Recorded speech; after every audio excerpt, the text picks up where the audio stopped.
2 Chronicles 4. Then he made an altar of bronze, 20 cubits long, 20 cubits wide, and 10 cubits high. Also he made the molten sea of 10 cubits from brim to brim. It was round, 5 cubits high, and 30 cubits in circumference. Under it was the likeness of oxen, which encircled it, for 10 cubits, encircling the sea. The oxen were in 2 rows, cast when it was cast. It stood on 12 oxen, 3 looking toward the north, 3 looking toward the west, 3 looking toward the south, and 3 looking toward the east. And the sea was set on them above, and all their hindquarters were inward. It was a handbreadth thick. Its brim was made like the brim of a cup, like the flower of a lily. It received and held 3,000 baths. He also made 10 basins, and put 5 on the right hand, and 5 on the left, to wash in them. The things that belonged to the burnt offering were washed in them, but the sea was for the priest to wash in. He made the 10 lampstands of gold according to the ordinance concerning them, and he set them in the temple, 5 on the right hand and 5 on the left.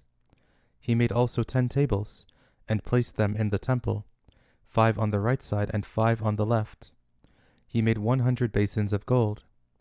Furthermore he made the court of the priests, the great court, and doors for the court, and overlaid their doors with bronze. He set the sea on the right side of the house eastward, toward the south. Hiram made the pots, the shovels, and the basins. So Hiram finished doing the work that he did for King Solomon in God's house. The 2 pillars, the bowls, the 2 capitals which were on the top of the pillars, the 2 networks to cover the 2 bowls of the capitals that were on the top of the pillars, and the 400 pomegranates for the 2 networks, 2 rows of pomegranates for each network, to cover the 2 bowls of the capitals that were on the pillars. He also made the bases, and he made the basins on the bases, 1 sea, and the 12 oxen under it. Hiram-Abi also made the pots, the shovels, the forks, and all its vessels for King Solomon, for Yahweh's house, of bright bronze.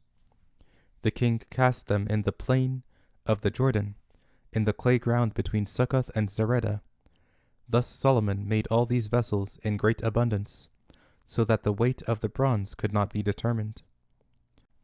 Solomon made all the vessels that were in God's house, the golden altar, the tables with the showbread on them, and the lampstands with their lamps to burn, according to the ordinance before the inner sanctuary, of pure gold, and the flowers, the lamps, and the tongs of gold that was purest gold, and the snuffers, the basins, the spoons, and the firepans of pure gold.